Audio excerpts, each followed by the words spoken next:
갈라디아서 2장 6절.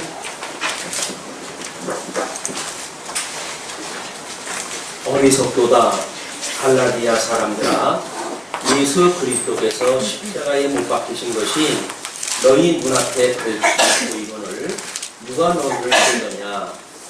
내가 너희에게 다만 이것을 알려하오니 너희가 성령을 받은 것은 율법의 행위로냐 듣고 믿음으로냐. 너희가 이같이 어리석으냐. 성령으로 시작하였다가 이제는 육체로 마치겠느냐.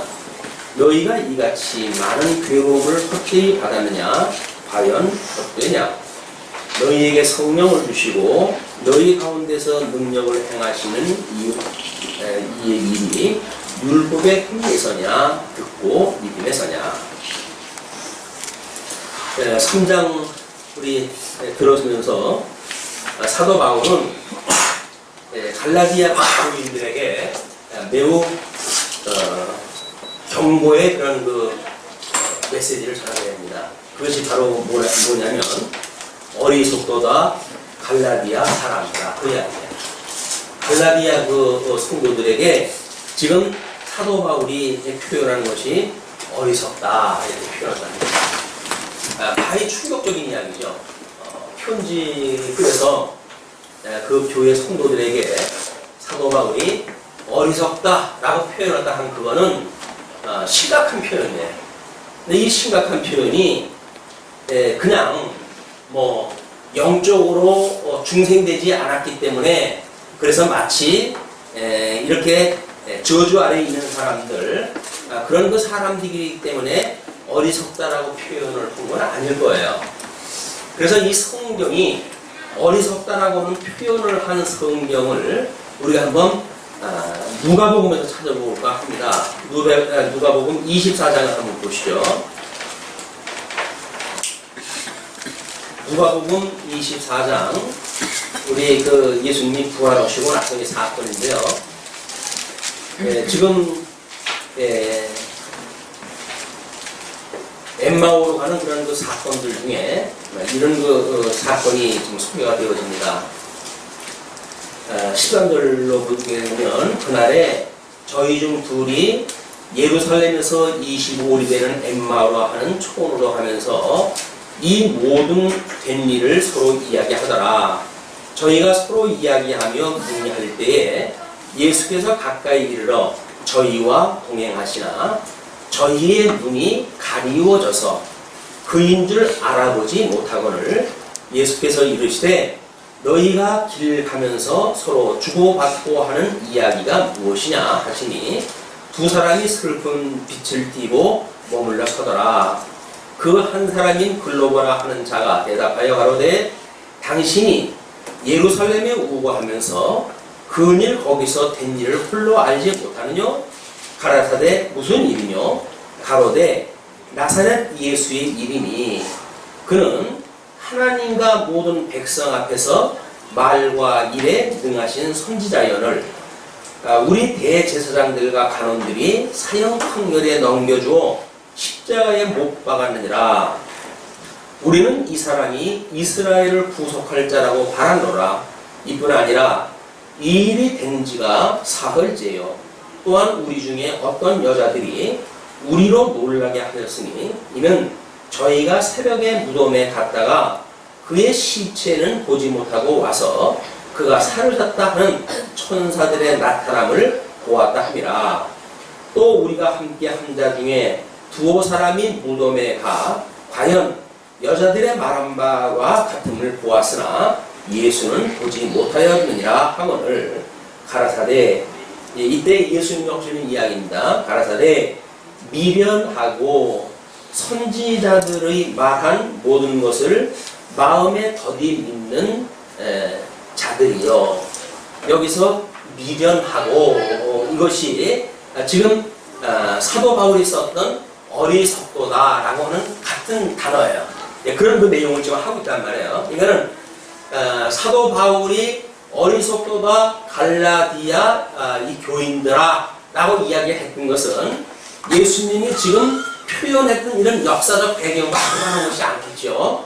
그래서 25절에 이렇게 이야기를 합니다. 가라사대 미련하고 선지자들의 말한 모든 것을 마음에 더디 믿는 자들이여, 예수가 이런 고난을 받고 자기의 영광에 들어가야 할 것이 아니냐 하시고, 이에 모세와 및 모든 선지자의 글로 시작하여 모든 성경에 쓴 바 자기에게 관한 것을 자세히 설명하시니라. 모세라고 한다면 모세 오경, 그 다음에 모든 선지자의 글, 그 다음에 모든 성경에 쓴 바 했으니까 역사서, 시가서 라고 하던 모든 내용들을 포함을 갖다 해가지고 그걸 가지고 지금 예수님이 스스로 자기에 관한 것을 자세히 설명을 갖다 했어요. 저희의 가는 촌에 가까이 가매 예수는 더 가려 하는 것 같이 하시니 저희가 강건하여 가로되 우리와 함께 유하사이다. 때가 저물어 가고 날이 이미 기울었나이다 하니 이에 저희가 함께 유하러 들어가시니라. 저희와 함께 음식 잡수실 때에 떡을 가지고 축사하시고 떼어 저희에게 주심에 저희 눈이 밝아져 그인 줄 알아보더니 예수는 저희에게 보이지 아니하시는지라. 저희가 서로 말하되 길에서 우리에게 말씀하시고 우리에게 성경을 풀어주실 때에 우리 속에서 마음이 뜨겁지 아니하더냐 하고, 곧 그 시로 일어나 예루살렘에 돌아가 보니 11사도와 및 그와 함께한 자들이 모여 있어 그 말하기를 주께서 과연 살아나시고 시몬에게 나타나셨다 하는지라. 두 사람도 길에서 된 일과 예수께서 떡을 떼심으로 자기들에게 알려지신 것을 말하더라. 1년에 그냥 엠마오로 가는 도중에 두 제자가 예수님을 만났으나 예수님께서 그들의 눈을 가리워 주니까 그 3년 동안 뭐 함께 이제 동거숙하던 그런 그 주님이지만 그들이 알아보지를 못합니다. 알아보지 못하는 그런 그 가운데에 이제 그런 슬픈 빛을 띠니까 이제 너희들이 지금 무슨 일로 하느냐 라고 해서 1년에 있었던 예수 그리스도의 죽으심과 부활의 사건을 들어가지고 그 사건이 바로 구약성경에서 언약되어진 내용이라는 거예요. 그러니까 모든 선지자들이 끊임없이 그걸 이야기를 했는데, 그러니까 선지자들이 우리 선지서의 전체적인 내용이 뭐라 그랬어요? 너희들이 이렇게 망한 것은, 그 이야기 성경대로 망한 것은, 그 이야기는 성경대로 불순종했기 때문이고 그것은 성경대로 회복하실 것이다, 그 이야기라고 이렇게 이야기를 했어요. 이거는 선지자들이 이스라엘 백성들이 분국하고 끝내 망하고 포로로 끌려갈 그 당시에 많은 선지자를 보내가지고 메시지를 전하는 내용이 뭐냐면, 너희들이 이렇게 망하게 되어진 것은 이미 성경에 약속되어졌다는 거예요.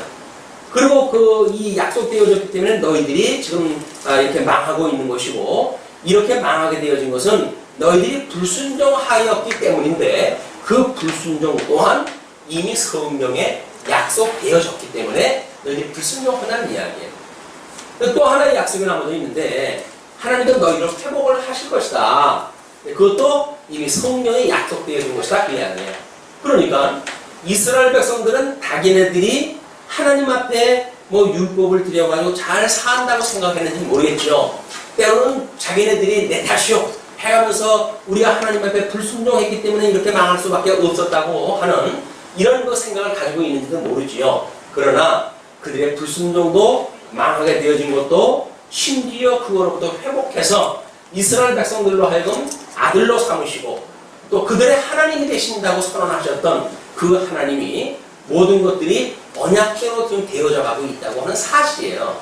그것이 바로 하나님이 만사를 언약대로 이루어가신 여호와라고 하는 사실을 계시해서 그 하나님을 경외하고 섬기는 것이 인생의 근본인데, 그걸 놓치게 되면 우리가 어떻게 하나님을 믿는가라고 하는 율법의 뭐 이런 그 일들로 이제 자기들이 하나님을 섬긴다고 착각을 할 수가 있는 거지요. 이런 구약적인 배경과 또 예수님께서 오셔가지고 모든 그 구약의 성령을 이루시고 십자가에 못 박아 죽음을 당하셨고, 그리고 성경대로 부활하셨어요.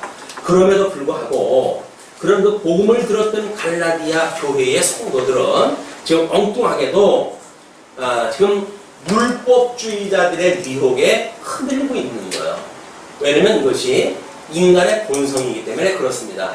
인간의 종교심이라고 하는 그거는 대단하게 모든 것들이 공통적인 것이 있어요. 그것이 바로 뭐냐면 비나이다 라고 하는 이야기예요. 그래서 우리가 뭐 입시대가 된다든지 뭐 이런 거 뭐 선거 때가 된다든지 이렇게 되면 점쟁이 집에 사람들이 몰리고 때로는 뭐 저 큰 바위 밑에서 그렇게 뭐 수많은 절을 갖다 하고 비고 하는 이런 것들이 전부 종교 행위라는 겁니다. 종교 행위. 자기네들이 무엇인가 열심히 무엇인가 자기들이 믿는 신에게 구하게 되어지게 되면 신께서 무엇인가 은혜를 베푸신다는 거예요. 사람들이 가지고 있는 종교심은 다 그렇습니다. 그러니까 거저 우리가 구원을 받았다고 하는 그런 그 일이 실감이 안 가요. 아니 뭔가 내가 적어도 뭘 좀 이렇게 작은 그 부분이라도 일조가 됐어야 하나님 앞에 뭐 생생할 게 있는데 거저 받았다고 그러니까 그게 말이 되냐? 라고 만약에 미혹을 해올 때 종교심에 익숙해져 있는 모든 사람들은 다 같이 그렇게 말합니다. 맞아. 그래도 우리가 무엇을 해야지. 그 이야기예요. 이제 이 믿음의 행위라고 하는 늘 그 이야기인데 우리 과거의 전통주의에서 이야기하는 것도 어떻게 이야기를 하면 구원 그리고 그 이후 이렇게 이제 설명을 한번 해가거든요. 구원이라고 하는 것이 협의적인 구원을 말할 적에는 예수 그리스도로 말미암아 의롭다고 칭함을 받았던 사건인 것은 분명해요. 그러나 이거를 구원을 갖다 받았는데 그러면 아무런 우리들이 공로 없이 그냥 죽었던 우리가 예수 그리스도의 공로로 말미암아 구원을 받았다. 그러면 그 이후에 어떻게 살 것인가가 끊임없는 갈등이에요. 이 문제가 풀리지 않는 거예요. 어떤 사람은 이것도 하나님 앞에서 거저주시는 일이지 우리가 무슨 일을 하느냐라고 이야기해가지고 마치 주 안에 있게 되어지게 되면 성도들의 행위는 아무런 의미가 없는 것처럼 보통 설명이 되어지고 그러거든요. 성도들은 갈등이 생기는 거예요. 거저받은 거냐? 아니면 거저받았기 때문에 뭘 우리가 보상적으로 해야 되느냐? 이 문제가 늘 갈등인 거예요. 이것도 아니라고 그러면 사람들이 노합니다. 우리가 이제 거저 구원을 받았는데 염치 없이 그냥 그 이유도 하나님께서 거저 주시는 걸 받는다고 하면 말이 되느냐? 이런 건 논리를 통해 가지고 그 이유는 성령과 또 중생한 성도가 힘을 합쳐가지고 하나님 앞에 의로운 행동을 해야 된다는 거야. 그렇게 동의하십니까? 그렇게 동의가 되시게 되면 여러분도 율법주의자들의 미혹당하고 있는 거예요.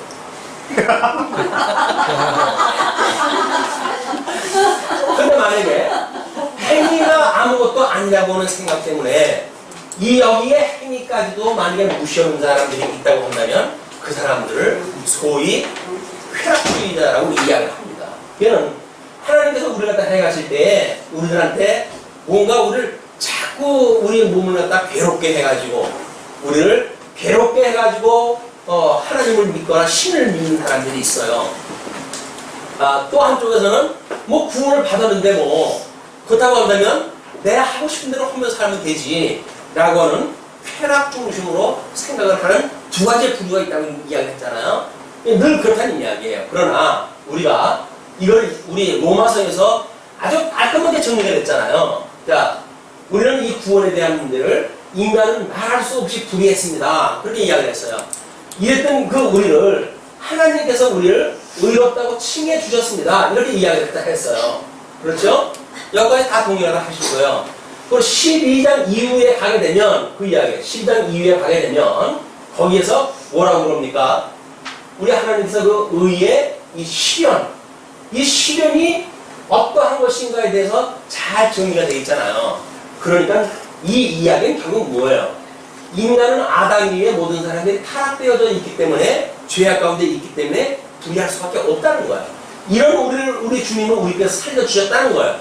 살려주신 우리 주님께서 여전히 이 의를 거듭나고 중생한 성도들에게 실현시켜주신다 그 이야기예요. 그러니까는 행동의 주체가 인간이냐 하나님이냐라고 하는 그런 관점이 바뀌지 않고 이거를 인간 앞에 어떤 행동을 둔다고 한다면 인간이 자발적으로 무슨 일을 한다는 이야기예요.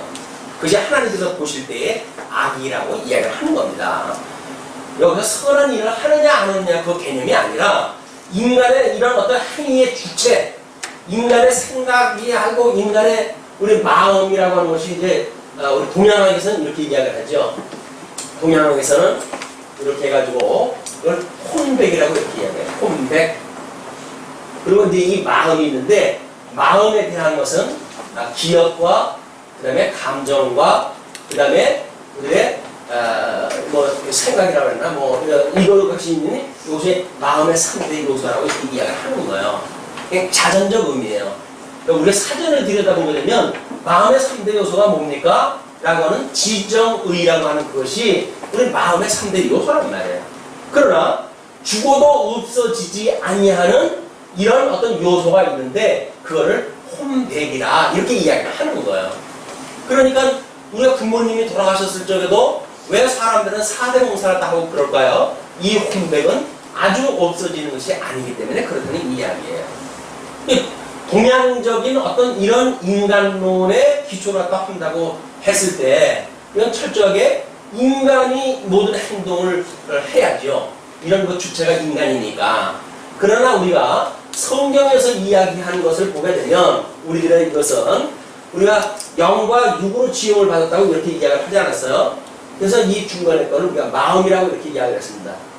근데 이 마음에는 하나님께서 우리들에게 어떤 지각 활동을 갖다 할 수 있는 이것을 주셨고 또는 감정 활동을 갖다 하게 하시는 이것을 주셨고 또는 이런 마음에 어떤 의지를 실현할 수 있는 이런 거를 마음의 3대 요소로 이야기하는 거예요. 물론 여기서 이야기하는 거랑 뭐 같은 개념이에요. 이거는 마음은 왜 이거는 국어 사전적 의미이기 때문에 똑같은 거죠. 이거는 영이나 영이나. 그러나 이 사람들이 말했던 혼백이라는 건 개념이 아니라 하나님의 영과 흘림으로 지음을 받은 것이 인간이란 말이에요. 그러나 아담 이후에 이 영이 죽어버렸잖아요.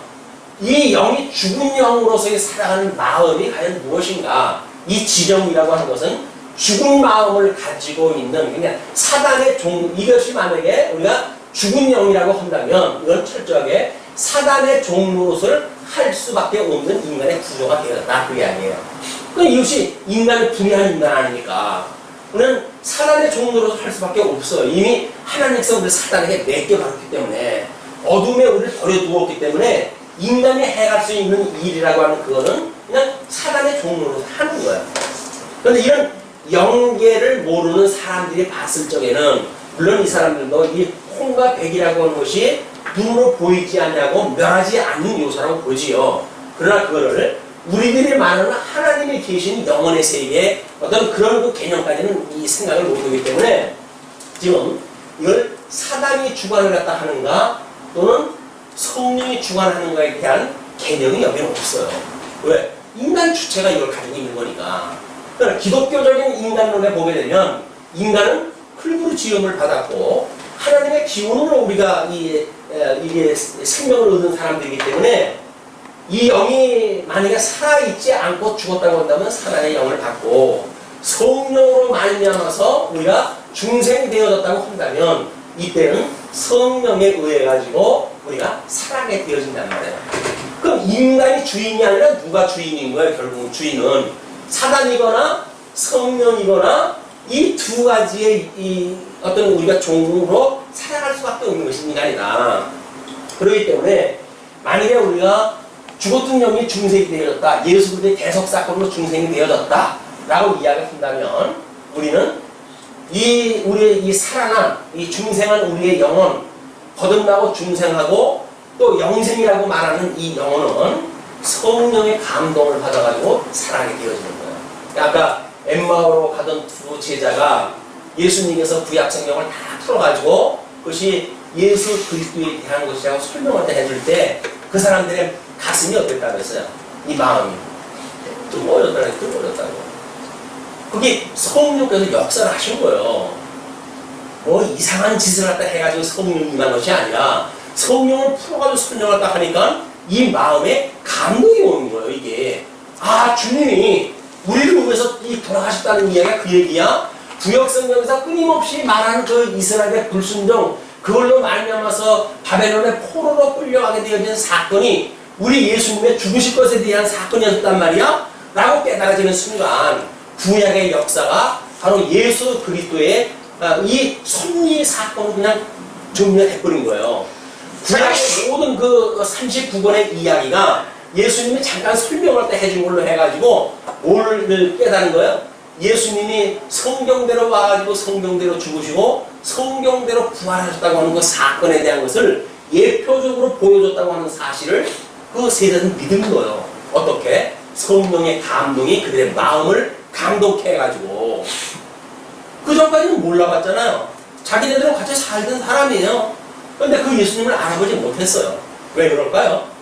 세계는 볼 수 있는 세계와 볼 수 없는 세계가 있기 때문에 그러는 거예요. 근데 우리는 볼 수 있는 세계라고 하는 대가정을 해놓고, 왜냐면 워낙 과학이 발달한 시대니까 지금 보이지 않는 세계를 말한다고 한다면 사람들이 그걸 뭐 치고합니까? 안 하지. 그러니까 기독교가 좀 어려움을 겪고 있는 것도 마찬가지로 과학의 극도로 발달했기 때문에 나타나는 현상들이에요. 아니, 창조되어졌다고 하는 걸 누가 믿습니까? 하나님이 계신지도 모르는데 그분이 창조를 했다고 하는 걸 누가 믿겠어요? 그러나 이것이 어떤 과학적인 설명으로 해가지고 이렇게 해서 진화가 되어졌다고 이야기를 보게 되면, 맞아, 그러면 그렇지. 대부분 이거 동의하는 시대의 철학을 가지고 우리가 살아간단 말이야. 그건 인간이 가지고 있는 생각 구조가 그렇게 해서 그런 것이 아니라 21세기의 철학이 주장하는 세계는 이미 하나님은 없다고 하는 세계관 속에 갇혀져 있는 거예요. 그냥 그 세계 속에서 성경을 보게 되면, 아니 마찬가지로 하나님이 없다고 하는 시대의 성경을 가지고 본들 우리가 그 성경을 가지고 살아계신 하나님을 알아볼 수가 있나요? 못 알아보는 거예요. 모든 문학을 하는 사람이든 정치를 하는 사람이든 성경을 안 읽어보는 사람이 없습니다. 왜? 정치를 하려고 성경을 읽어봐야 돼요. 몇 번씩은 읽어봐야 돼요.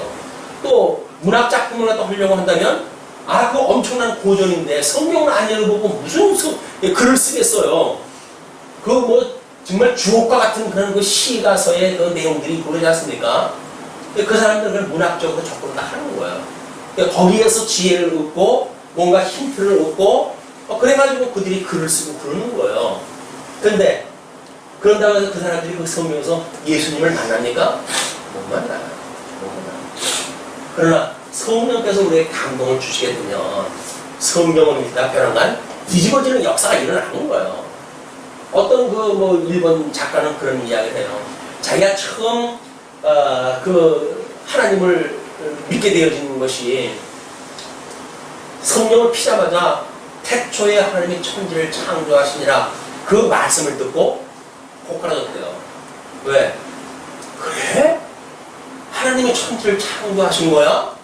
여지껏 그 사람은 그에 대한 질문도 아무런 의심도 가지고 있던 사람이 아닌 거예요. 근데 성경을 딱 펴는 순간 태초에 하나님이 천지를 창조했다고 하는 그 이야기를 듣는 순간 자기의 마음이 뒤집어진 거예요. 그게 뭡니까? 거기서 이미 하나님을 그 사람은 보기 시작을 한 거예요. 유명한 기독신자가 돼가지고 그 소설로 많은 글로 해가지고 전도의 그런 그 일을 감당하기도 하고 또는 복음을 증거하는 그런 그 사역을 감당하는 이거 유명한 일본의 그 작가가 있습니다. 마찬가지로 저 엠마오로 가는 제자들도 구약 성경 잘 알고 있는 사람들이죠. 근데도 불구하고 왜 예수님이 그렇게 죽으셨다가 부활하게 되는 사건을 몰랐을까? 그 이야기는 구약 성경이 이렇게 오실 예수님에 대한 예표적인 사건이라고 하는 것에 대해서 확실히 몰랐던 거죠. 그렇다고 해서 그 사람들이 대망 사상이 없었는가? 아니에요. 메시아 대망 사상을 끊임없이 가지고 있었어요.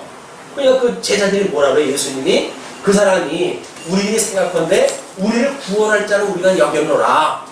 구원할 자가 로마 제국의 어떤 정치적인 그런 압제로부터 구원할 자, 그런 메시아를 이해를 했다는 거예요.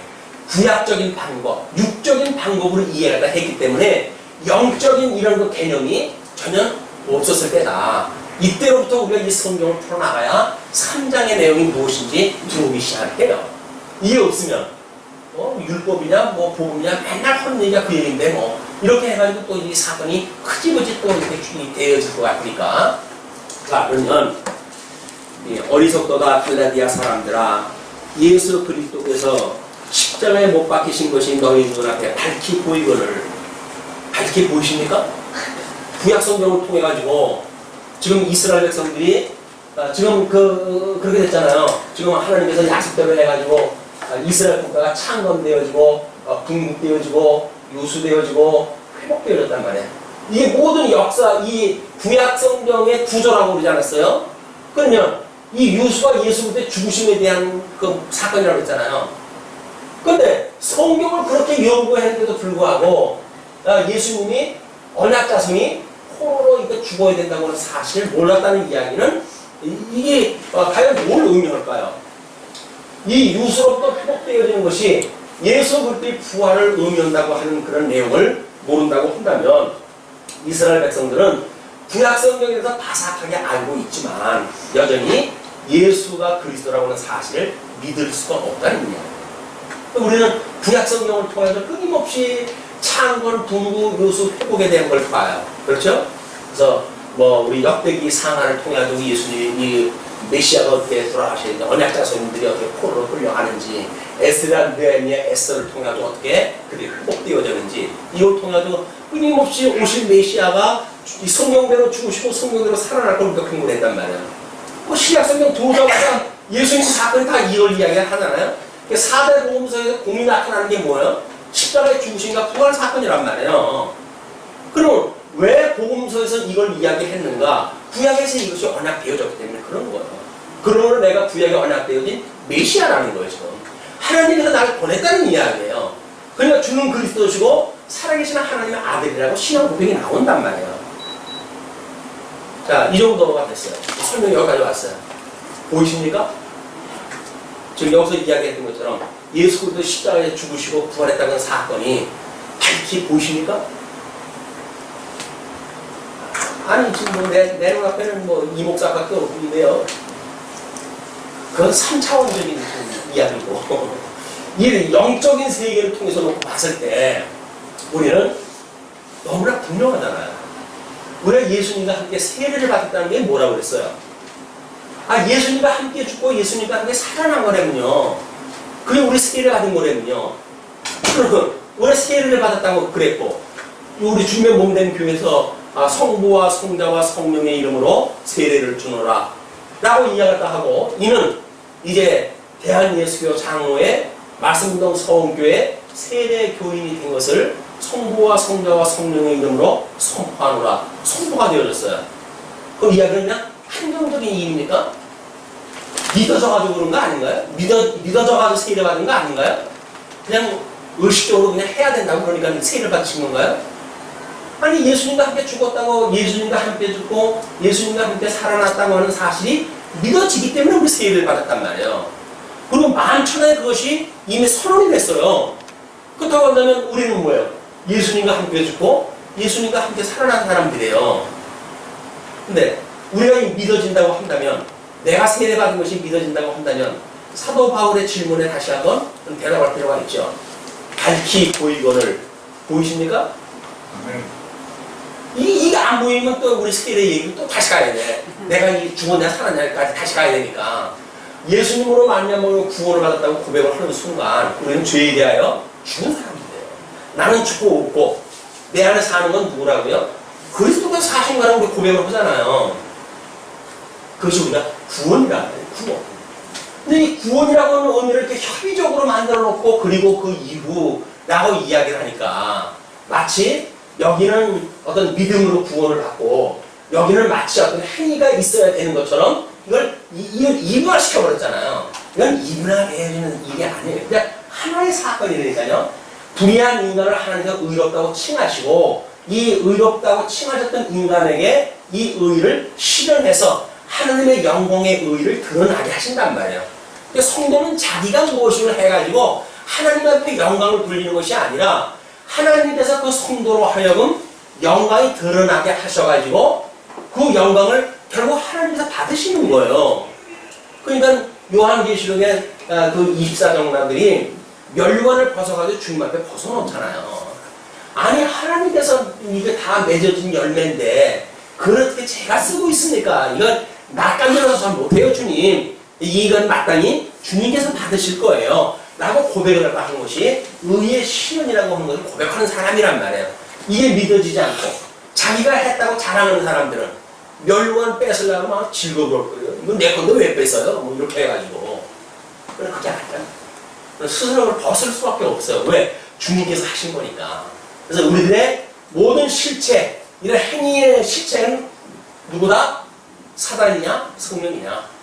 우리 동양적으로 신이 없다고 믿는 사람들, 이런 하나님이 없다고 하는 사람들은 이런 어떤 연계가 있다가 아니니까 혼백이라고 하는 어떤 인간의 구성 요소를 통해 가지고 인간의 주체를 만들어내고 인간의 답을 만들어내니까 인간으로부터 말씀이 안 된다고 하는 생각을 갖는 거예요. 이제 이런 걸 시험 오는 자들이 가끔 그러잖아요. 그럼 난 아무것도 안 해도 되겠네. 이렇게 이야기를 하죠. 아무것도 안 할 수가 있을까요? 사망 가운데 종로로 타는데 사단이 좌로 가라면 좌로 가고 우로 가라면 우로 갈 거려. 무슨 수가 있어요? 그럼 가끔가다 우리가 우리 현실 역사에도 발견되잖아요. 귀신 들린 자가 자기는 원치 않는 대로 그 귀신 들린 대로 하잖아요, 일을. 근데 그거는 귀신 들려가지고 귀신이 하는 일이고, 만약 하나님을 믿지 않는 사람이 자기 마음대로 뭔가를 하는 사람은 누가 하는 거예요, 그건? 그건 자기가 하는 거예요? 귀신이 들려봐야 알겠어요? 귀신이 들려봐야, 아, 이게 귀신이 조정을 하는구나. 이렇게 우리가 깨닫게 되어지겠느냐는 얘기예요. 그렇지 않은 사람도 결국은 누구의 종로 타는 거예요? 사단의 종로 타는 거예요. 그걸 극명하게 보여주는 것이 귀신 들린 자의 모습을 보여주는 겁니다. 이 귀신 들리지 않고 만약에 멀쩡한 정신으로 산다고 생각을 하니까 사람들은 다 멀쩡하다고 생각이 들지요. 그러나 과학이 발달하면서 심리학적으로 해가지고 지금 신경적 어떤 질병의 그런 그 종류수를 갖다가 엄청나게 지금 만들어내잖아요. 그래서 지금은 모든 사람들은 다 정신병자들이에요. 왜? 정신병적 이 병명이 있으니까 무슨 증후군 다 증후군이 있어요. 그걸 증후군이라고 하는 병명을 만들어내고 그 사람들을 전부 환자로 취급을 하는 거야. 왜 그렇게 되겠습니까? 전부 사단의 종로로 되면 어쩔 수가 없어. 사람들이 다 그러고 사는 거야. 자, 이제 그 너희 눈앞에 밝히 보이거늘 보신다고 했어요. 네, 그거서 출발합니다. 그런데 누가 너희를 꿰더냐? 누가 너희를 꿰더냐? 뭐 꿰는다고 하는 걸 미혹자라고 하는 그거는 끊임없이 우리 사단이 하는 일 아니겠어요? 우리 에덴 동산에서 이 뱀이 우리 하와를 꼬이기를 갖다 뭐라고 꼬입니까? 하나님이 너 선악을 알게 하는 과일나무 열매를 따먹지 말라고 그러대? 따먹지 말래. 따먹으면 죽을까? 그러시던데 아니야. 따먹어도 안 죽어. 라고 이야기를 했어요. 그랬더니 이 하와가 안 죽어? 너무 이거 먹고 싶은 건데 먹고 싶은 생각이 있는데 안 죽는다고 하는 당위가 얻어지니까 냉큼 먹었어요. 그래가지고 불순종이 시작되어진 거예요. 이게 사단의 종로로 간 것이 미혹당한테 시작되어지는 거예요. 그냥 사단이 하는 일은 진리를 왜곡시키는 일이에요. 마치 우리는 뭐 진리를 이야기하면서 엉뚱한 이야기를 하면서도 우리는 자랑스럽게 이야기를 하잖아요. 사실은 그게 사단에 미혹돼가지고 좀 좋은 것을 하고 있는 거야. 진리를 왜곡시키고. 자, 내가 너희에게 다만 이것을 알려 하노니, 뭐 이것이 상당히 실제적인 일이기 때문에 복잡한 일이지만, 너희에게 다만 이것을 알려 하노니, 너희가 성령을 받은 것은 율법의 행위로냐, 듣고 믿음으로냐? 우리 엠마오로 가는 두 제자의 예를 들었어요. 아니, 오순절적으로 우리 한번 따라보십시다. 오순절이 되어지니까, 어떤 그 현상이 일어났습니까? 그 사람들이 오순절 때 어떤 율법을 지켜가지고 이제는 성령이, 오순절이라고 하는 것은 율법이죠. 우리 지금 절기를 3대 절기를 하는데 주셨어요. 그 3대 절기를 6월절, 그 다음에 오순절, 그 다음에 수장절. 물론 다른 그 절기들도 있지만 이 3대 절기는 이스라엘 백성이라고 한다면 이걸 끊임없이 1년에 이걸 하나님 앞에 공식적으로 이 참여를 해야 돼요. 그러면 6월절 어린 양으로 돌아가셨단 말이에요. 근데 이 사람들이 이 오순절을 우리가 맥주주의라고 이야기하는데 지난주가 맥주 감사주의입니다. 다른 그 교회에서는 맥주 감사주일 연보를 받았을 텐데 우리는 맥주절이 모르고 지나갔어요. 네, 오순절이 맥주절이에요. 이스라엘 백성들이 이 6월절 어린 양으로 가지고 가나안 땅에 우리 시내 광야로 넘어왔잖아요. 넘어와 40년 동안이나 살다가 그리고 가나안 땅에 들어섰을 때 비로소 그때 보리 추수할 때라고 그러지 않았습니까? 그때에 처음 익은 열매를 먹게 되어지는 이스라엘 가나안 땅에서 소출되어진 열매를 먹는 날이었어요. 그때로부터 하늘에서 내려오는 만나가 그친 겁니다. 그분들이 이걸 안 먹었으면 지금도 만약에 하늘에서부터 만나가 떨어진다고 한다면 아마 재미난 현상이 일어날 거예요. 우리 열심히 살까요? 왜 이렇게 우리 열심히 살려고 애를 쓸까요? 사실은 입에 풀 치우려고 그러는 거 아니에요? 근데 입에 풀 치우는 것도 어떻게 조금 수준 높게 할 것인가 라는 걸 위해가지고 우리가 이러기도 하고 저러기도 하죠. 뭐 어떤 학생들하고 교수하고 토론하는 걸 보니까 우리는 대학을 와가지고 스펙을 위한 대학 공부에 대해서 우리는 항의를 했다 합니다. 이렇게 문제제기를 했다고 하더라고요. 그랬더니 교수가 묻습니다. 그러면 너는 왜 대학을 왔냐? 그랬더니 좋은 직장을, 좋은 진로를 결정하기 위해서 왔습니다. 이렇게 이야기를 해요. 그럼 진로를 결정을 할 적에 스펙이 영향을 미치냐 안 미치냐? 그랬더니 그것이 좀 안타깝다는 거예요. 그러나 만약에 진로라고 하는 것이 자기가 좋은 쪽에 꼴보고 가려고 한다면 너는 스펙이 없어서는 안 되는 거예요. 어쩔 수 없이 인간은 스펙을 쌓고 살아갈 수밖에 없어요. 이것이 눈에 보이는 세계, 이 가시 있는 세계 속의 한계란 말이에요. 어떻게 인간이 살아가는가에 대한 문제는. 자, 이제 너희가 이렇게 되어졌는데, 6월절 어린 양으로 해가지고 예수님이 초림에 와가지고 십자가에 못 박아 죽으심을 당하는 거 아니에요? 성경대로 죽으시고 성경대로 살아나신 사건이 6월절 사건이란 말이에요. 오순절 때 성령이 오셨어요. 이때는 예수 그리스도 우리 성도와 하나님의 뜻을 따라서 성경대로 와서 죽으시고 성경대로 사심으로 해가지고 뜻이 이루어졌어요. 오순절 때는 누가 왔어요? 성령 우리 하나님께서 이 땅에 오신 거예요. 그럼 성령 하나님이 이 땅에 오신 거는 오순절 절기가 되니까 오셨습니까? 아니면 이스라엘 백성들이 율법을 잘 지켰기 때문에 오신 겁니까? 아니잖아요. 나중에 수장들도 마찬가지예요. 때가 되게 되면 마지막 추수할 때가 되어와요. 그럼 요한계시록 16장인가 거기서 14장인가 보게 되면 이제 추수의 장면이 나오죠. 천사들이 낫을 가지고 추수하는 장면들이 나오거든요. 그러면 그때는 추수하는 어떤 그런 사건에 통해 가지고 사람들이 직정성으로 해가지고 기도하고 뭘 하게 되면 이 절기가 변해지는 겁니까? 아닌 거예요. 이 천상계의 이 절기에 대한 시계는 그냥 돌아가는 거예요. 절기가 되면 예수님이 제일만 하시는 거예요. 사람이 어떻게 살든 상관이 없어요. 왜? 이미 오셨던 성령께서 추수할 때 이 추수할 알곡대로 살아가게 하시기 때문에 그러는 거예요. 알곡대로 살아가게 하시기 때문에 수장절 때 와가지고 추수를 하게 되면 알곡은 곳간에 우리가 모으게 되어지고 쭉정이는 그냥 불에다가 태워버리도록 다 준비가 되어질 때 수장들이 오는 거예요. 이 절기가 이것이 그냥 예수 그리스도 재림이라고 하는 사건인 거예요. 예수 그리스도께서 재림을 갖다 해가지고 이제 다시 심판주로 오시잖아요. 심판주로 오셨을 때 성령께서 이미 감동을 주어도 깨닫게 하는 자들, 이런 자들은 여기서 패스하고 다 교육이 되어 있지요. 그러나 성령의 감동으로 교육이 안 된 자들, 이때 다 그냥 이 수장절 이때 다 죽고 마는 거예요. 이런 성령께서 그래서 예수님께서 경고를 하죠. 나를 부인하면 구원을 받을 기회가 있으나 성령을 부인하게 되면 너는 구원의 기회가 없어져. 부인하죠.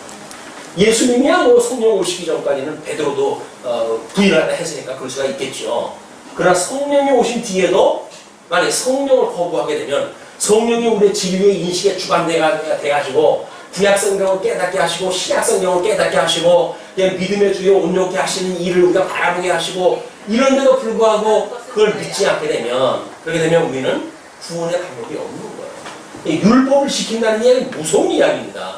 성령께서 우리 인도하다 해가지고 성령의 감동으로 우리가 이렇게 믿어지고 깨달아지고 경외하게 되어지는 겁니다. 라고 고백하고 살아가는 것이 진수예요. 게임의 진수.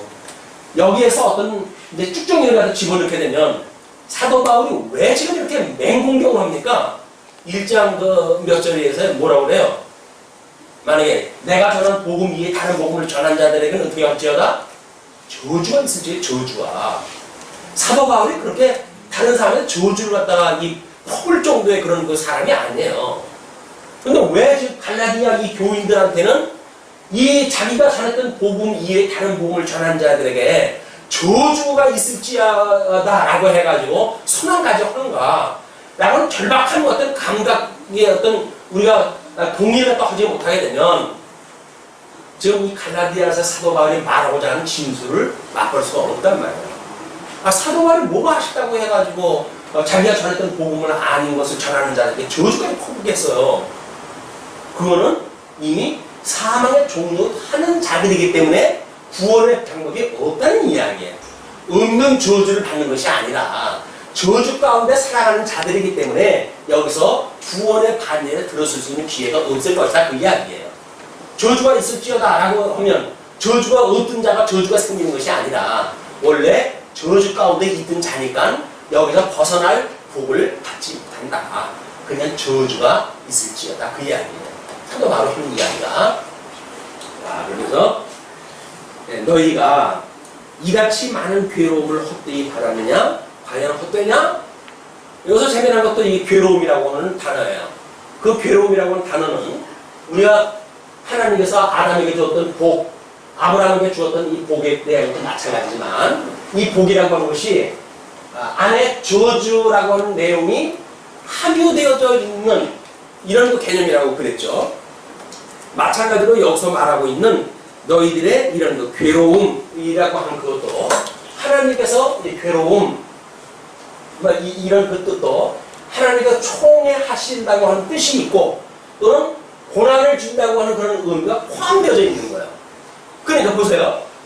생명세계 예수 그리스도로 말미암아 구원을 받았다고 한다면 예수 그리스도와 더불어 받는 고난이 현실 세계에서 받는 고난이에요. 그러나 신령한 세계 입장에서 보게 되면 하나님의 극진하신 사랑을 깨달은 자들이 하는 일이에요. 가시적인 세계 속에서는 고난의 모습으로 드러나지만 신령한 세계 속에서는 뭐로 드러난다? 하나님이 우리를 그렇게 극진하신 사랑하신다고 하는 사랑으로 드러나는 거예요. 가시적인 세계 속에서는 고난이죠. 예수 믿는 게 다 고난 아닙니까? 예수 믿는다고 복음의 증인 역할을 다 하니까 애매한 고난도 받고 그런 거 아니겠어요? 왜 애매한 고난을 받게 하십니까? 신령한 세계 속에서 보니까 그것이 하나님의 극진한 사랑이라는 거예요. 그 사랑이 보이는 자, 신령한 세계에 신령한 눈으로 보이는 자, 이 보이는 자라고 한다면 눈에 보이는 가시적인 세계 속에서 이 고난을 고난으로 여기질 않는 거예요. 이 고난이 아니에요. 하나님의 사랑이라고 하는 표시되니까요. 근데 하나님의 사랑을 깨닫지 못하게 되면 괜히 나만 미워해 라고 이걸 고난으로 여겨지니까 예수를 믿다가 도망가 버리면 아는 거예요. 이 배를 채우기 위해서 예수 그들을 버리고 도망가 버린다는 거예요. 그것이 눈에 보이는 사람들의 이런 이 현실적인 세계와 그리고 신령한 세계의 차이다. 자, 그러면 너희들이 지금 이렇게 고난을 받고 증인으로의 삶을 산다는 이야기는 이것이 괴로움을 받았던 일인데 이것이 헛되이 받았느냐? 예수 그때의 죽으심이 헛되다는 이야기냐? 그 이야기는 똑같은 이야기겠죠. 왜? 우리는 예수님과 연합되어져 있으니까 예수님이 돌아가셨을 때 우리가 함께 죽었다. 예수님이 부활했을 때 우리가 함께 부활했다. 라고 고백을 한단 말이에요. 그럼 예수님이 십자가에 죽으신 거는 고난의 극치 아니겠어요? 근데 이 고난이 하나님께서 사랑하는 백성들을 위해서 주신 거 아닙니까? 사랑하는 자를 위해서 우리 이걸로 위해서는 나중 영광이 먼저 영광보다 승하게 하시기 위한 하나님의 놀라운 섭리란 말이에요. 계시 섭리. 이 계시 섭리의 의미를 모르게 되면 그냥 창건대를 잘 먹고 잘 살게 내버려 두지 왜 여기서 우리를 불러내가지고 이렇게 해가십니까? 이렇게 믿어지죠. 하나님께서 우리를 사랑하신다고 한다면 에덴 동산에서 그냥 잘 먹고 잘 살게 하시지 왜 거기서 내쫓아가지고 이 험한 꼴을 보고 살게 하시다가 예수님을 통해서 구원해 주실 건데 기왕 구원해 주실 거면 그냥 더 잘 먹고 잘 살게 하시죠. 왜 우리를 이 저주받은 세상에다 우리를 버려주셨습니까? 라고 이야기하는 거랑 똑같단 말이에요. 그렇습니까? 우리가 구원받는다고 하는 그런 의미가 그냥 잘 먹고 잘 사는 데 있다고 한다면 에덴 동산에 있었으면 그럴지 모르겠죠. 그러나 하나님은 우리를 어떻게 사랑하시는지 하나님이 얼마나 크신 능력을 가지고 계신 분인지 이걸 계시하시기 위해서 섭리하다 하시는 거 아니에요. 네, 인간 중심으로 무언가를 섭리하시는 것이 아니라 하나님의 영광 계시를 위해서 섭리하고 계시다. 성경을 통해서 하나님의 영광을 볼 생각을 안 하고 인간이 자기의 어떤 유익을 찾아가지고 성경을 보려고 한다면 그 성경은 이미 우리 성령 하나님께서 깨닫게 하시는 것이 아니라 누가 깨닫게 하는 거야? 사단이 미혹하는 거예요. 미혹하는 거. 예수를 믿으면서 고난받는 것은 하나님이 우리를 극진하게 사랑한다고 하는 사랑의 메시지예요. 이게 믿어져야 합니다. 근데 이것이 시집가기 전까지는 안 믿어져요. 친정 엄마에 대한 그런 그 노고가 전혀 못 믿어져요. 그러나 시집가고 자기가 아기를 낳고 그 아기를 위해 가지고 노심초사 고민을 하다 보게 되면 비로소 그게 보여요. 그러니까 똑같은 그 모녀 사이인데 그 어머니의 사랑이 늙어가지고 죽음 앞에 그게 깨닫게 될까요? 젊었을 때 깨닫으면 얼마나 효도고 살았겠어. 살갑게 풀면서 어머니 나를 낳아주신 어머니 나를 길러주신 어머니 최대의 효도를 하고 살았을 거예요. 그런데 있는 대로 고생을 하다 시키다가 노모가 병 들어가서 죽을 때쯤 되니까 어머니 이제 그리운 어머니 그 어머니 생각하면 눈물이 나고 왜 그럴까요? 똑같은 어머니인데 왜 그래요? 살아보지 않으면 몰라요. 그냥 하나님 그 영광을 우리한테 보여주시겠다는 거예요. 사랑이 뭔지를. 고난을 안 받고 뭐 예수 그리스도를 갖다 믿고 고난이 없이 하나님의 사랑을 깨닫고 다 거짓말이에요. 어떤 이런 이론적으로 듣는 거야 우리가 엄마한테 들을 수가 있죠. 그러나 믿음으로 듣게 되어진다는 이야기는 그래서 시간세계의 경험이 필요한 거다. 너희가 너희에게 성령을 주시고 너희 가운데서 능력을 행하시는 이의 일이 율법의 행위에서냐 듣고 믿음에서냐. 율법의 행위. 율법을 하나님의 율법을 주신 건 우리 그 주보 밑에 뭐라고 소개했다 했죠? 그 율법과 죄라고 했을 때 그 율법의 그 죄와의 관계에서 뭐라 그랬어요? 율법은 죄가 죄되는 줄 알게 하는 일이고 율법은 죄인에게 해서 죽게 하시기 위해서 주신 거라고 그러지 않았어요?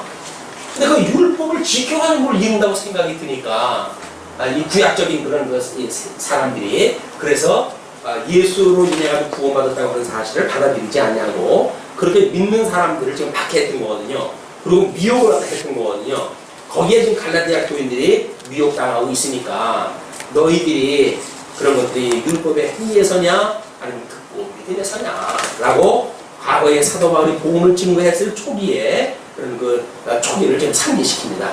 그러면서 6절부터 9절을 보게 되면 아브라함에게 복의 근원이 열국의 아비가 되게 하신다고 이렇게 이야기를 합니다. 아브라함이 하나님을 믿음에 이것을 그에게 의로 정하셨다 함을 한가 같으니라. 그런즉 믿음으로 말미암은 자들은 아브라함의 아들인 줄 알지어다. 아니 혈통적으로 해가지고 우리가 아브라함 후손들이 아니잖아요. 그런데 아브라함이 지금 하나님을 믿음에 하나님께서 그걸 의로 청하셨다고 이렇게 이야기를 해요. 그러니까 아브라함이 지금 하나님 앞에 물론 자기의 그 아들 이삭을 바친 것도 마찬가지겠지만 아브라함이 소돔과 고모라의 조카를 보내놓고 천사를 맞이하게 됩니다. 그때 천사를 대접을 극진하게 대접을 하다 하니까 내가 장차 있을 일을 아브라함한테 말하지 아니하고 하나님 일이 옳지 않다 해가지고 나중에 소돔과 고모라를 심판할 거라는 이야기를 하셔요. 그러니까 아브라함이 깜짝 놀라가지고 아니 하나님이 의인과 악인을 함께 멸하는 것이 정당합니까? 라고 문제 제기를 하면서 왜냐면 자기 조카 롯이 지금 있으니까 그러면서 그렇지 그건 옳지 않지 천사가 그렇게 이야기를 하니까 그러면 그 소돔과 고모라 성에 의인 50명이 있어도 멸하실 겁니까? 라고 이제 이야기를 했어요. 멸하지 않지. 같이 멸하지 않는다고 했으니까. 그럼 50명은 안 되나? 아브라함이 잔머리가 돌아가기 시작한다 하더니, 그러면 30명은요? 30명도 안 되지. 라고 이야기했어요. 그러면 30명서 또 해가지고 5명까지 내려갔어요. 자, 하나님께서 이 소돔과 고모라를 갖다 시험하다 하실 때, 롯과 그 다음에 그 딸 2명과 자기 아내와 4명만 달랑 그 소돔과 고모라 성에서 탈출하다 하잖아요. 그것이 왜 이런 그 일들이 일어나는 걸 지금 알고 있는가? 이 아브라함은 왜 의인과 악인이 함께 심판받지 않는 것을 믿고 있는가? 라고 하는 이야기가 지금 아담에게 하나님께서 복을 주었을 때 하나님께서 아담에게 주셨던 복을 뭐라고 해요? 예, 아담에게 우리가 그걸 지금 양대 언약이라고 이야기를 하는 이야기가 복을 주시고 나라를 약속을 했다고 그러지 않았어요? 근데 이 복을 이건 이미 창세전에 다 예정되어진 일이고 이거 작정되어진 일인데 아니 이거를 지금 아담에게 이렇게 약속을 하셨어요. 그러고 에덴 동산에서 성과 악을 알게 한 가인나무 열매를 따먹게 하신 뒤에 이들을 추방을 했단 말이에요. 그럼 다 이 저주 가운데 이루어지게 됐어요. 그러면 분명히 예정되어질 적에는 복 있는 자도 있고 저주 받을 자도 있고 이것이 예정되어졌단 말이에요. 그런데 아담이 이렇게 복을 받았을 적에는 그럼 저주 받은 사람은 어떻게 저주가 이루어지나? 라고 의심을 가질 수가 있겠죠. 다행히 하나님이 다 내쫓아버렸어요. 다 죽어버렸어요. 이제는 다 죽어버렸으니까 그놈들 저주받기로 되어져 있으니까 저주받아가지고 그렇게 살겠구나. 근데 문제는 그럼 복 주기로 한 사람들은 어떻게 되어질까? 이게 이제 염려되어지는 거 아니겠어요? 근데 하나님께서 성과 악을 알리는 가인나무 열매를 따먹지 말라고 했더니 행위 언약을 주시고 이 양대 언약을 이루어가신 방법이 행위 언약을 하나님께 주시고 이 행위 언약을 인하여서 사람들이 다 여기 빠지게 하시는 거예요. 그래놓고 하나님께서 뭘 주십니까? 은혜 언약을 주셔요. 이 은혜 언약이 뭐냐면 하나님께서 여자의 후손과 남자의 그 후손 간의 갈등 관계를 설명을 하잖아요. 이게 이제 창세기 3장 15절의 이야기니까 그 이야기를 갖다 주시면서 그의 증표로 해가지고 추방을 시킬 때 가죽 옷을 갖다 입혀서 내보내셔요. 그 예표적으로 보여주는 거야. 장차 예수님이 와서 구원하시는 사건이 무엇인지를 예표적으로 보여주기를 에덴 동산 내쫓으면서 아담에게 그것도 나무 잎으로 해가지고 지금 이 가졌던 그 아담에게 가죽옷을 해서 내쫓아버린단 말이에요. 근데 여기서 내쫓았던 그 아담의 2 아들이 있었죠. 하나는 복받기로 하고 하나는 저주받기로 했던 아들일 텐데 거기에 가인과 아빌이라고 하는 아들이 있었는데 이 2 아들이 하나님 앞에 제사 드리는 그런 그거를 알고 있고 배워왔어요. 아버지한테 그걸 이제 배웠어요. 근데 이 가인은 양을 치는 자였고 이 아벨은 양을 치는 자였고 가인은 농사를 짓는 자였거든요. 하나님 앞에 제사를 드리려고 하다 보니까 아벨은 마땅히 자기가 양 치는 자니까 양을 잡아서 제사를 드렸죠. 근데 가인은 농사를 짓는 자니까 그냥 자기 소출을 가지고 제사를 드렸던 거예요. 근데 하나님께서 아벨의 제사는 받으시고 가인의 제사는 받지 않으시죠? 왜 그랬어요? 이 아벨에 드렸던 피 흘림의 제사가 아니면 제사를 하나님께 받아주시지 않는 거예요. 그것이 가지고 사건을 보여줬던 은혜 언약이에요. 그러니까 아담에게 하나님이 가죽옷을 해입혀가지고 보냈던 그런 걸 은혜 언약으로 믿는 자들은 피 흘림의 제사를 믿습니다. 그것이 믿어지지 않는 자는 아무거나 형식적으로 하나님께 드리면 되는 거지 라고 자기 있는 걸 드린다는 거예요. 자기 마음대로. 자기 마음대로 제사를 드린다고 해서 제사가 되어지는 게 아니에요. 하나님께서 기뻐하시는 제물을 바쳐야 되는 거예요. 그것이 바로 하나님께서 요구하는 절기에 드리는 제사의 방식인데 이 아벨이 드렸던 양을 잡아왔던 그 드렸던 제사를 통해 가지고 하나님 그걸 기꺼이 받으시니까 이 아벨의 제사를 받으시고 가인의 제사를 받지 않으심으로 해가지고 이 저주받은 곳에서 아벨은 구원의 반열에 이르게 하시는 일이고 가인은 그냥 여기서 머물러 살게 하시는 거예요. 그냥 창세전에 복주기로 예정되고 저주받기로 예정되어진 자들을 이런 방식으로 좀 이루게 되어진다. 그러니까 복 있는 자만 지금 구원을 받고 저주받기로 이미 예정되어진 자들은 아무리 복음을 전해도 안 듣습니다. 안 들어요. 복음을 들을 수 있는 기회가 하니까 막아버려요. 그리고 나라에 대한 어떤 그런 그 복음이 전파되어진 나라도 복음이 없는 나라, 지금 뭐 얼마든지 복음 없는 나라가 있잖아요. 그 나라에 출생하는 사람들은 자기네 믿고 싶으냐, 뭐 믿기 쉽지 않냐, 이런 개념도 아닌 거예요. 복음 자체를 모른다니까요. 그러나 뭐 일반 기시용으로 해가지고 그 사람들이 알고 있죠. 뭐 자기네들 나름대로 뭐 종교행위를 다 하니까 그런 걸 통해서 결국은 저주 가운데 있는 것들에 대해서 핑계할 일이 없는 거예요. 하나님께서 그들을 영원한 벌, 영벌에 처하는데도 불구하고 한걸 일이 없어요. 왜? 우리가 말할 수 없는 하나님 앞에 죄인입니다. 그러므로 우리가 하나님 앞에 이렇게 벌 받는 것은 너무나 당연한 일이다. 이렇게 고백을 하고 사는데니까요. 그러나 이거로부터 하나님의 의롭다고 칭해 줌을 받아가지고 이 구원을 받은 복 있는 자들은 우리 나타나는 이 열매들마다 주님께서 저한테 이 열매를 맺게 하셨어요. 주님. 주기도문 마지막 번에 뭐라고 고백을 하죠? 주기도의 제일 마지막 부분 뭐라고 고백을 해요? 혜진이. 주기도 제일 마지막 부분에 뭐라고 고백을 해요? 처음부터 해봐야 알아요? 나라와 권세와 영광이 아버지의 겁니다. 이렇게 고백을 한 거란 말이에요. 여전히 우리 거라고 주장하는 사람들이 있다니까. 나라도, 뭐, 영광도, 이게 뭐, 전부 이게 내 거라고 믿는 거예요. 이 사람들이 어떻게 믿는 사람들이에요. 내가 어떻게 이걸 차지한 건데, 이걸 왜 남을 줘? 이렇게 사는 사람들이에요. 나라와 권세, 이게 권세. 어떤 권세 아래 우리가 종으로 살아가는가? 라고 하는 것이 우리의 주체성이란 말이에요. 그래서 만약에 성령의 이 종으로, 우리 주님의 종으로 살아간다고 한다면 성령의 이 지도를 받아가 살아가고, 사단의 종이라고 한다면 사단의 미혹에 빠져가지고 여전히 살아가는 거예요. 그래서 자기 정당성을 가지고 살아가요. 이것이 지금 이 갈라디아 사도 바울이 애타게 이 복음을 전해가지고 거저받은 이 복음을 깨닫는 성도들이 미혹하는 자들에 의해서 이쪽으로 다시 돌아가는 그런 끼임새가 보이니까 왜 이걸 지금 이거 정말 뭐 최선을 다해서 당하려고 하지는 않겠어요. 자기가 어떻게 전했던 복음이고 어떤 그 복음을 깨닫고 그들이 얼마나 기뻐했던 자들인데 엉뚱한 복음을 듣고 이쪽으로 미혹되는 자들에 대하여 이거를 열심을 품고 그 일을 반대를 하다 해야죠. 이것이 오늘날 말씀운동 서원교회가 누리는 열심인 거예요.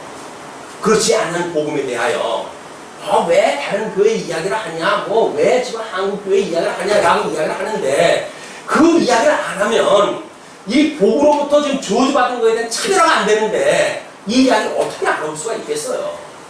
개인적으로 해가지고 상대적 어떤 뭐 우위를 갖다 허기면서 하는 이야기가 아니에요.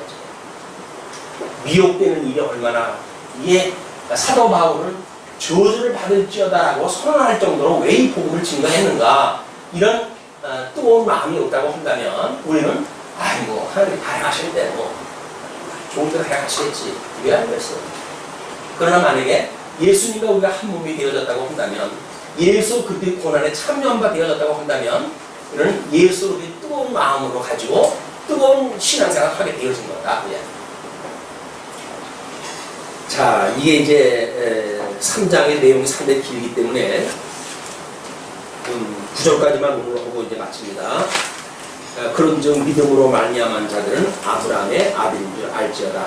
무슨 의미인지 알죠? 아브라함은 아담이라고 하는 이 인물의 모형적인 지금 승리로 보여준 거니까 뭐 이 아브라함의 그런 이스라엘 백성들은 아브라함의 그 열조로부터 시작되어진 율법을 가지고 있으니까 신앙관을 가지고 있으니까 사도 바울은 지금 이 아브라함에 대한 예를 든 거예요. 그러나 이 아브라함은 오실 이 아담에 대한 예표적인 인물이기 때문에 모형적인 인물이기 때문에 지금 이 아브라함의 후손은 전부 이방인들도 아브라함의 후손이다 이렇게 이야기를 하는 거란 말이에요. 그거는 아담의 후손이기 때문에 그렇게 이야기를 하는 거죠. 또 하나님이 이방을 믿음으로 말미암아 의로 정하실 것을 성령이 미리 알고 미리 안다는 이야기는 뭐예요? 하나님 예표적으로 다 이미 구약성에 보여준 거예요. 이게 그렇기 때문에 아브라함에게 복음을 전하되 모든 이방이 너를 인하여 복을 받으리라 하였으니 이 아담과 가인과 아벨의 사건 예표적으로 다 보여줬던 사건이기 때문에 이걸 지금 아브라함한테 그렇게 이야기를 했다 그 이야기입니다. 그러므로 믿음으로 말미암은 자는 믿음이 있는 아브라함과 함께 복을 받으리라. 자, 우리는 아브라함께 복을 받는 사람입니다. 아브라함께 복을 받는다는 이야기는 뭐라 그랬어요? 이게 모형적인 사건이니까 아담과 함께 이 복에 참여하는 자다. 그러면 둘째 아담으로 오실 자가 누구예요? 예수 그리스도 아니에요. 그분 안에서 우리가 복을 누리고 사는 거예요. 오실 예수 그리스도, 첫째 아담, 둘째 아담이신 예수 그리스도, 그 안에서 우리가 복을 받는 자라고 하는 사실을 설명되어 준 겁니다. 다음 시간에 이 실체적인 내용과 이 예표적인 내용, 이런 것들을 겸해가지고 뒤에 부분을 설명하도록 하죠. 네, 기도하시겠습니다.